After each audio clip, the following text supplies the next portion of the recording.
Welcome to the Zodiac chat line for our Virgo Go Full Moon Eclipse show. I'm your host today, and of course, Cassie is always rocking with me. Hey, girl, hey. Hey, So, welcome. with I, all that Cancer energy that we got going on, girl, how you doing? I'm hanging in there. Despite the horrors, we persist. How are you? Hmm. You know, as a triple minority, it's just another day living my life in my skin. And I am so serious about that. But hey, we're here. Every day is a blessing. And there are more of us than there are of them. I keep telling myself that I had a wise person say that repeatedly, so we're going to keep that momentum going. But in the meantime, we're going to let you know where the planets are for this Virgo full moon happening on Friday, March the 14th. But as of that moment, we will have the sun still in Pisces. The full moon, of course, will be in Virgo. Mercury is in Aries. And Mercury will decide that Saturday after the full moon, it's time to go retrograde. So, joining Venus retrograde already there. Mars is still in Cancer, Jupiter in Gemini, Saturn in Pisces, Uranus in Taurus, Neptune in Pisces, Pluto, of course, in Aquarius, the North Node in Pisces, South Node in Virgo, interesting times to be alive. This is the last full moon before the spring equinox. So this is an amazing, and I mean amazing spring full moon to declutter and to get organized and to really decide what isn't working. It's not necessarily a time to be overly critical, but it is really good time to be very discerning because we use that when we did our Virgo show. Discernment was a really great word for Virgos, and I think that Virgo's season, or I'm sorry, this full moon in Virgo can allow us for some great discernment. I think we are being bombarded with a lot of different types of images. And words and things, and we have to discern what really resonates with us and how we want to go through our new year if you celebrate like we do the spring equinox. And so this is the best time. The weather is just about to get good. So any kind of cleaning out your closets, emails, we were just talking about this earlier, donating your children's clothes, anything that you just, I think we're all looking at a minimalist lifestyle. It's not for everybody, but what do you think? 100%. I agree with all of that. I think shadow Virgo energy is doing too much and trying to control too much. And the most positive and helpful aspect of Virgo is being discerning about where you put your control and your habits and your attention to detail. And I when I was working on the newsletter this week and trying to offer tips for different rising signs, like really kind of keying in on the area of your chart that's governed by Virgo, and like how can you reduce perfectionism, over control, and anxiety in that particular area of your life. It is a full moon and an eclipse, so it's like really good for getting rid of what you don't need anymore. And And we're yeah, moving into Aries season. You're fresh and not new. gonna. Yeah. Yeah. And honestly, if you don't get rid of it, it because it's an eclipse, not just a full moon. We have said this before. If you don't get rid of it, the universe will.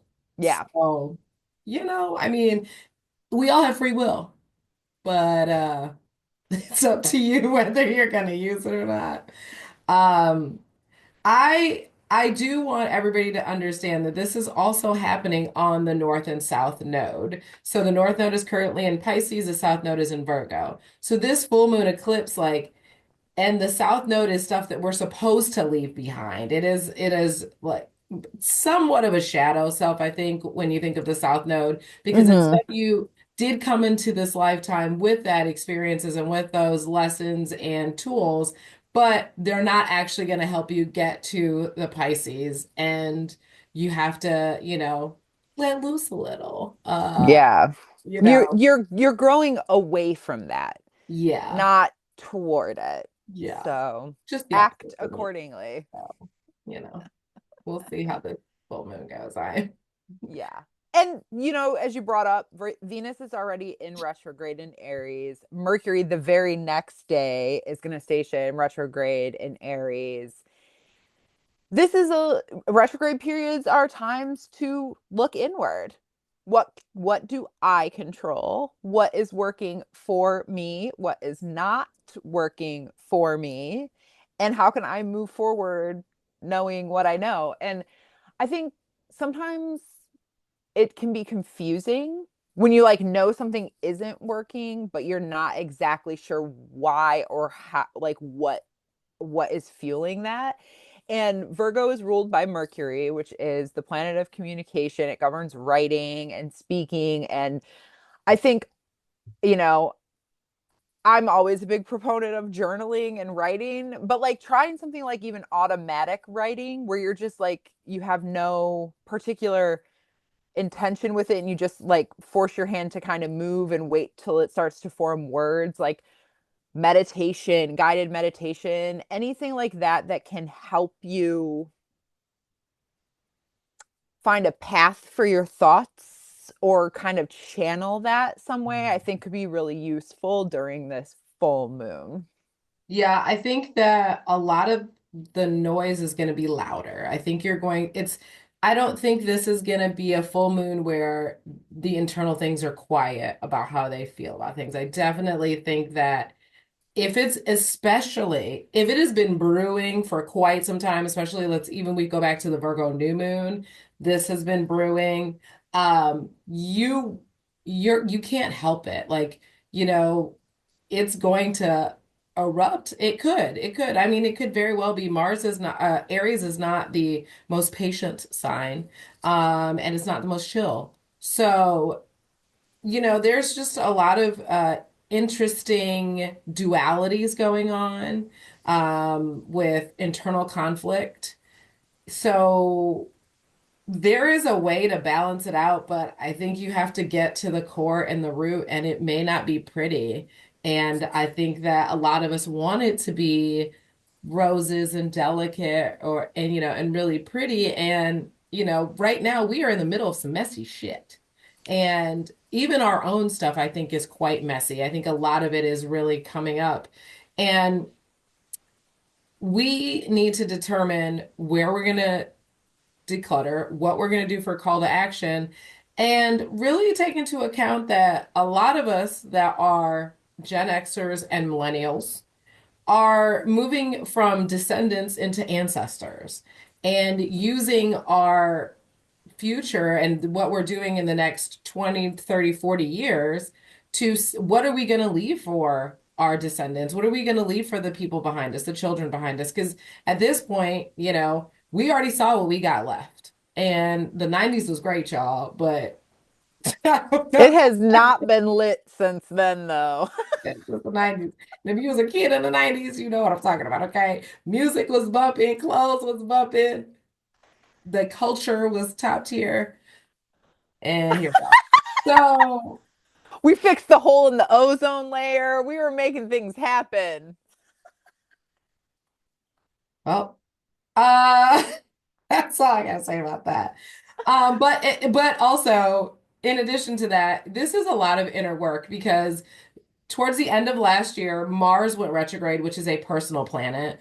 Venus is currently retrograde, another personal planet, and now Mercury will be retrograde come Saturday, another personal planet. Those are really very, very potent planets when they do retrograde, and it allows each person to really take notice of that era in their chart. And you can tell just in general that like something is a brewing beneath the surface. I'm interested to see how this weekend goes for real, because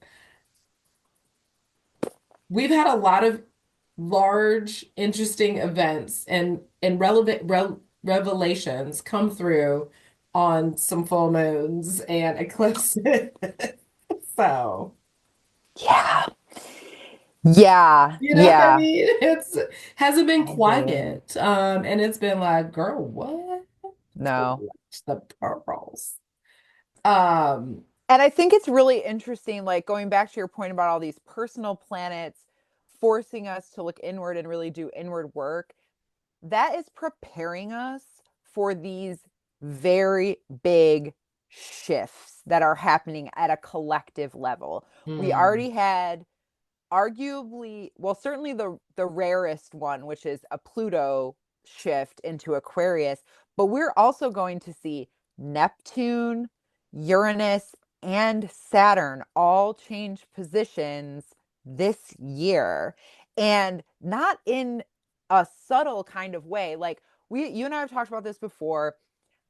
When a planet shifts from one sign to the next, the way the zodiac is set up is in patterns. And the signs that are right next to each other are always very different. They don't share an element or a quality or a duality. But some pairs are more different than others. And we're going to have Neptune move from its home sign of Pisces, the very last sign of the zodiac, into Aries, which is the first sign of the zodiac. Those two signs have less than nothing in common. And then we have the same thing happen with Saturn. Saturn's going to shift from Pisces into Aries, and Uranus is going to shift from very stable, steady, pretty Taurus into Gemini, which is all over the place. Like it's on a collective level, it's big. And we have to prepare ourselves as individuals Mhm, mhm. to be able to evolve in a world that is going to change whether we want it to or not. Oh, yeah. Change is inevitable, growth is optional. I have said that a lot. And it is, and if you cannot adapt, and it doesn't mean that you have to adapt to what you don't agree with, it just means you have to adapt. Like, that's how Black people have survived. We have adapted to the rules that white people have always put in place. And the most interesting thing about that is that Black people have always gone, not even succeeded, like exceeded expectations every single time. And that is a that in itself, just looking at the world as a whole, looking at America as a whole, looking at how as a collective, there are more of us than there are of them. And the shift is going to be messy. We will talk about this later, but the last time Neptune was in Aries, as a country, we was going through it. For real, for real.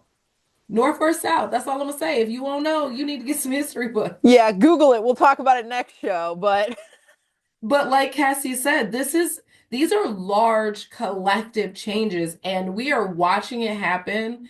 But individually, what are you doing in your community? For real, for real. Like, I know we've been talking about this for a minute, months, we've been like, make sure you focus on community, because we understand the value and the importance of being around like-minded individuals when all of this goes down. Because you're either going to be on the right side of history or the not right side. It's just that simple. Again, Google what happened when the North and the South went at it, okay? Same type of vibes, same type of vibes. Somebody was always wrong in that. They just still, even though I live there now, still don't believe it, but whatever. Anyways, just enjoy this full moon the best that you can. I know we was like, don't do it. Only I say that because, you know, it's in an earth sign. So if you want to do something, anything planting, this is a great time to get the last bit of your earth turned if you want to right before the spring or anything like that. If you just do something that really soothes your soul. Because this is going to be a rocky ride and uh patterns. So I'd say patterns. Um, go ahead.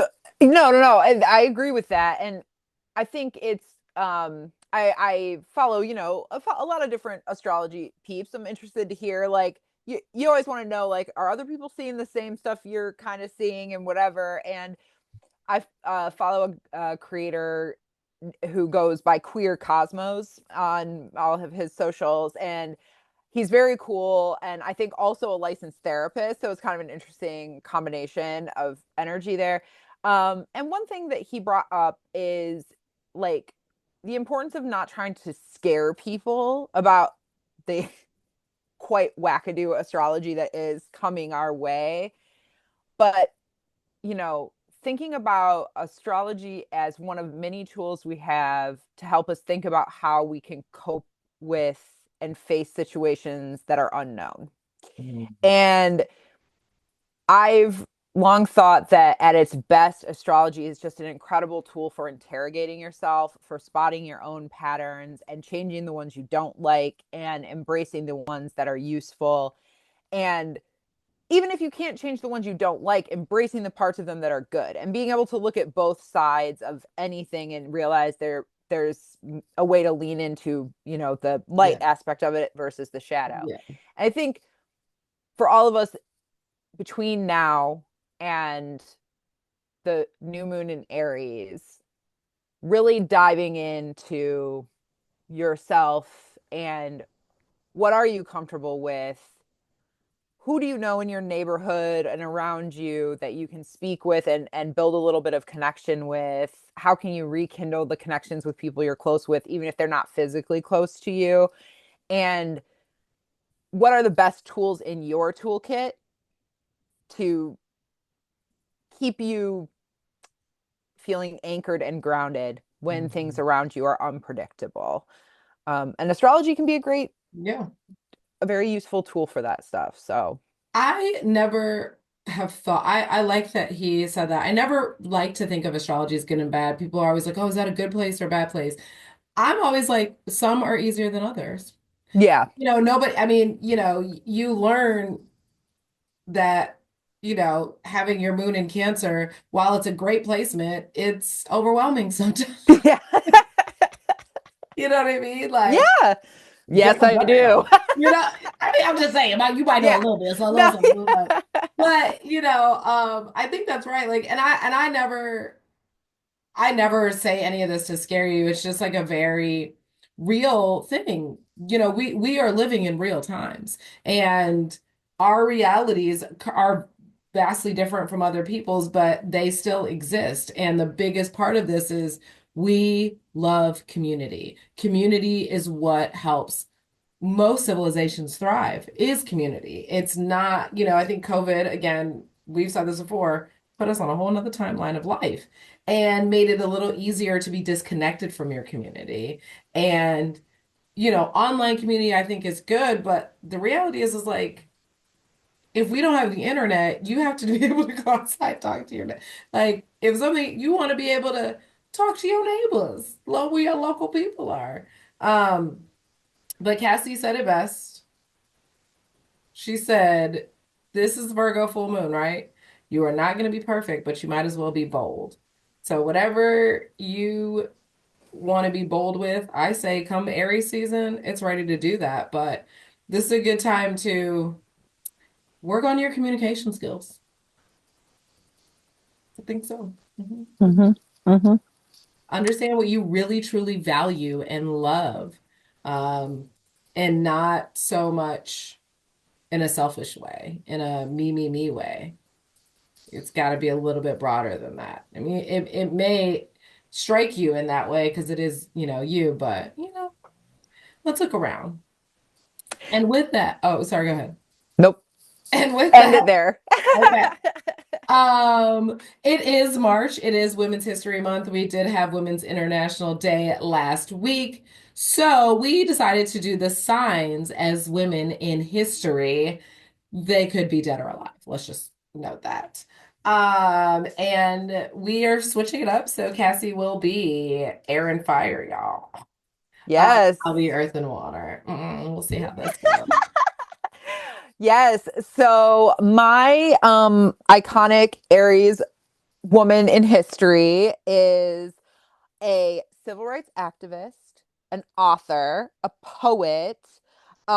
She received has re- or did receive has passed 50 plus honorary degrees, won a Pulitzer Prize, 3 Grammys, a National Medal of Arts, a Presidential Medal of Freedom, and was the first poet to speak at a presidential inauguration, Bill Clinton's, since Robert Frost spoke at JFK's. Wow. And she was among the first women to be depicted on a U.S. quarter in 2021. I know her. And that is Maya Angelou. Yep. An absolute icon. Uh, you know, wrote 7 autobiographies, many volumes of poetry, essays. I Know Why the Caged Bird Sings, if you've never read, is, I mean, heart wrenching, but so good. And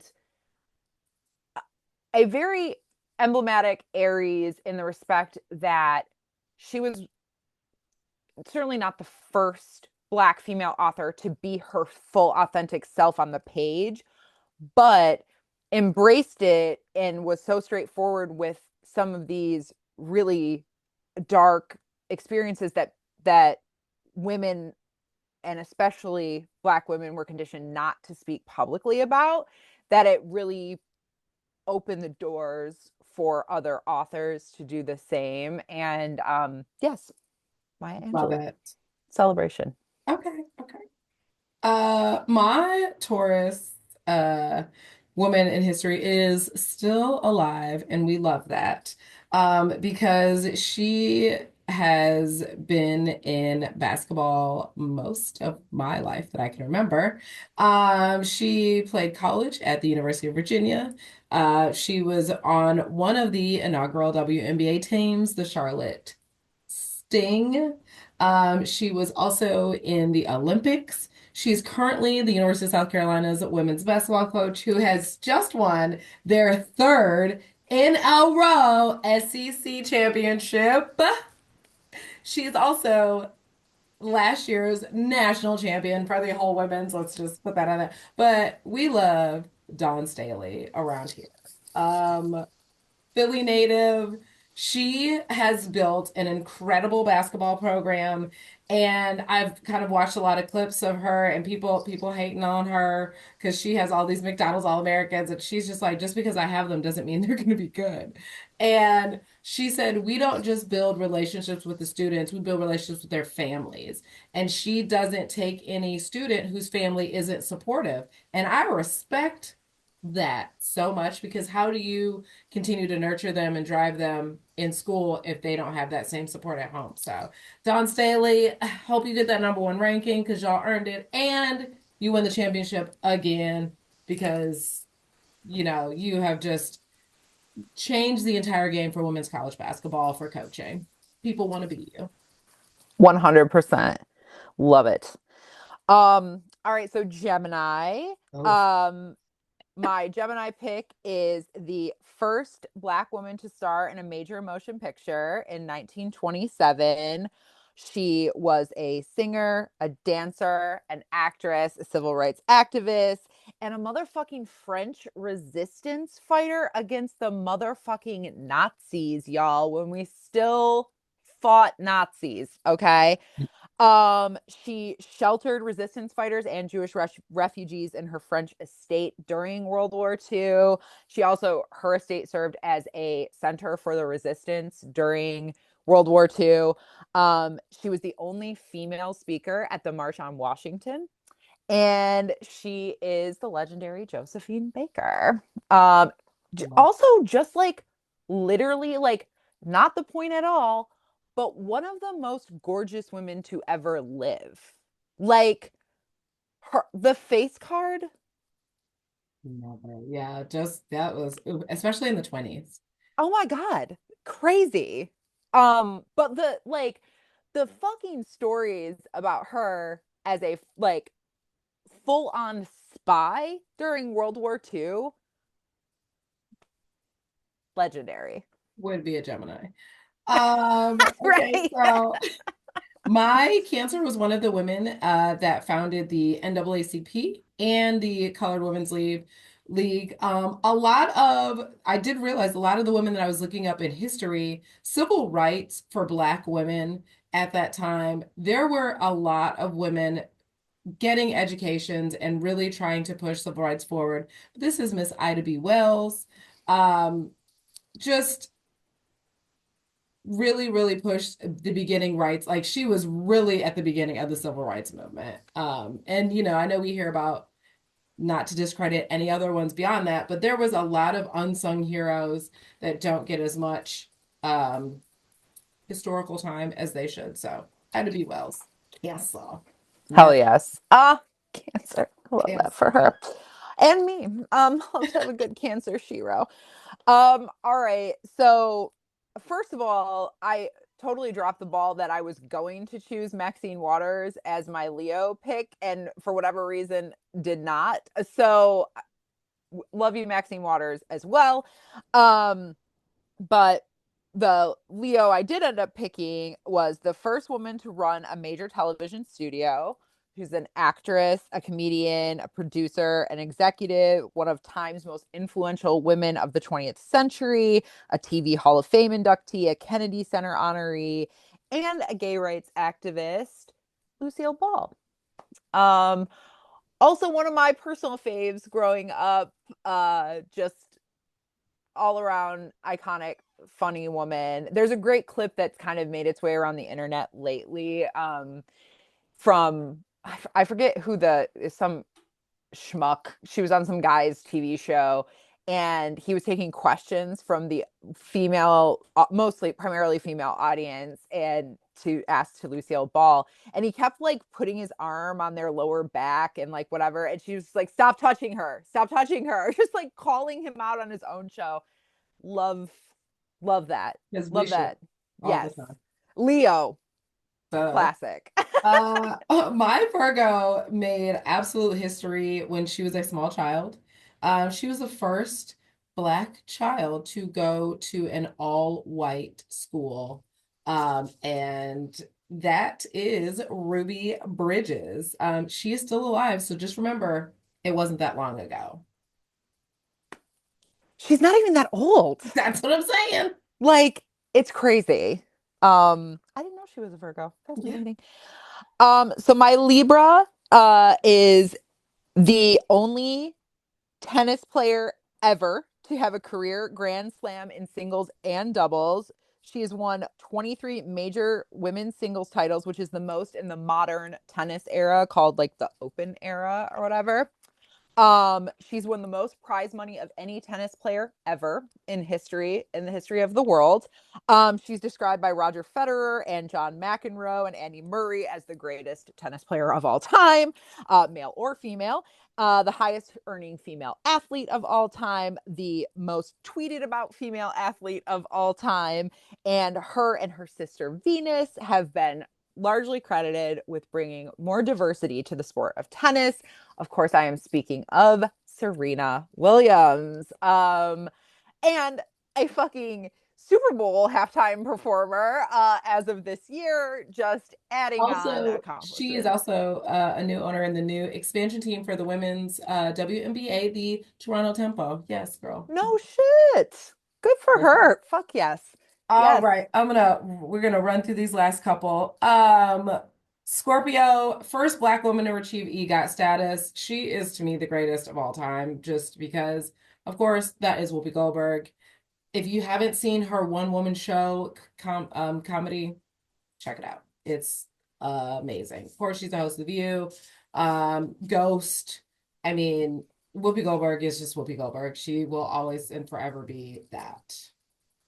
Um, My Sag is the fastest woman ever recorded, a style and fashion icon, 5-time Olympic medalist, Florence Griffith Yes. Joyner, aka Flojo, just like one of the most memorable female athletes from our childhood, and taken from this world too young.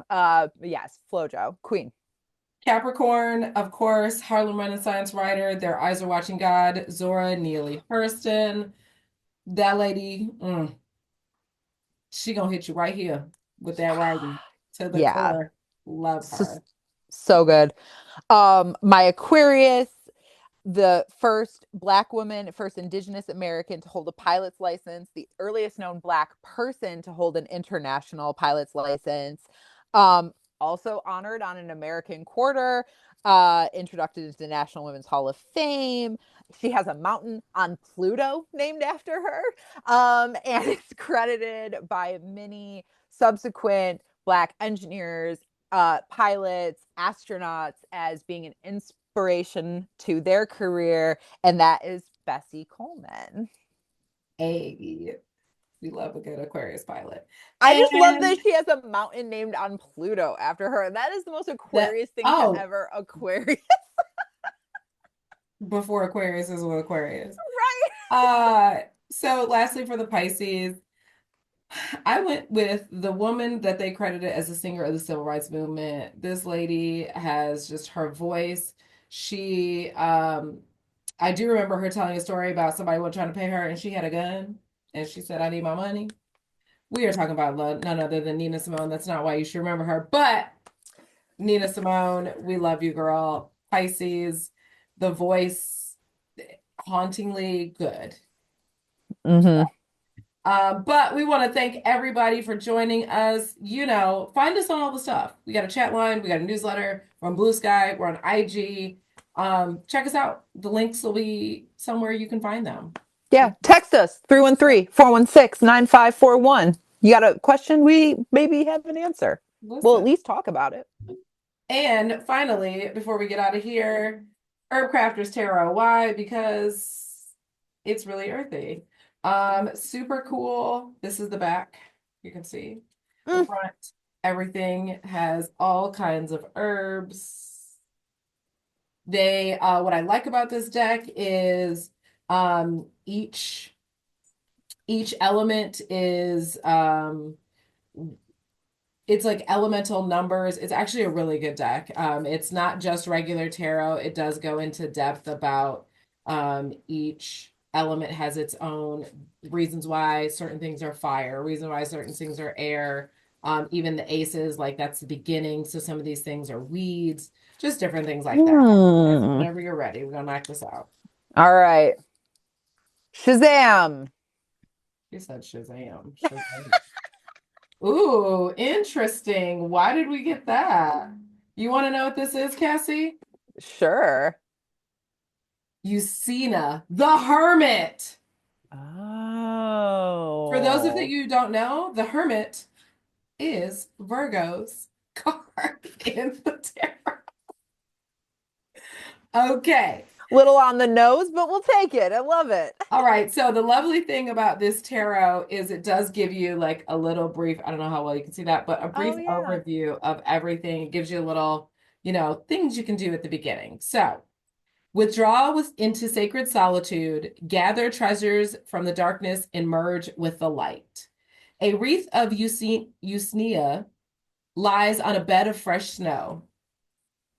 I'll help you out, guys. Mm-hmm. Rose hips, cottonwood twigs, dandelion roots, pine cones, and crow and gull feathers are tucked inside the nest for safekeeping. 3 quartz crystals lie above the nesting, pointing north, while a single owl feather lies beneath. A candle is lit in the center of the offering. Rest and stillness are good medicine. Go within and listen for your own voice. Clarity is found in places empty of others' thoughts and ideas. Eucina, also called the old man's beard, grows long and healthy on trees where the air is clean. Find your mountain. Ask for guidance from nature. There are many gifts to be gathered in dark times. Rose hips, cottonwood, and pine cones are among them. Seek understanding from the allies you encounter during your time alone. A reliable fire starter, Usnea, may save a life on a cold night, just as the perfect insight can warm a dying soul. When you are ready, let the wisdom glow. That could not be more on the nose than anything. Yes. So, again, this is what the book looks like, by the way. Mm. It's such a great deck. If you want a beginner's good deck, highly recommend that. Well, guys, I really hope that everybody takes the time for themselves for this full moon eclipse. There may be a lot that you have to declutter and remove, but I encourage all of us to do it because it is for our highest good. It will determine where we go from here, honestly. So with that said, Cassie, I love you, girl. We gonna see y'all in a little bit for the Aries spring equinox, but right now we focused on full moon. Everybody have a great full moon. It's all love. We out of here.